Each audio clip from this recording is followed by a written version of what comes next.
Maşallah,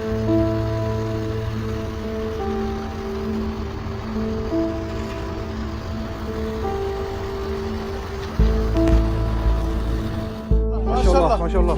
Maşallah. Elhamdülillah. Maşallah. Bak geliyor bak. Bak bak bak bak bak bak. En küçükleri, en küçükleri. Selam. Canlı yayın mı yapıyorsun?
Direkt ses oradan geliyor. Tam oradan. Evet başkanım. Tam oradan geliyor.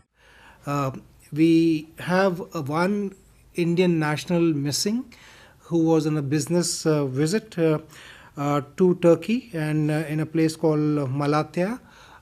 And he has not been traced for the last 2 days. We are in touch with his family and the company in Bengaluru which employs him.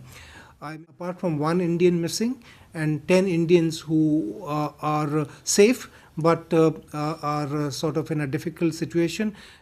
Açın.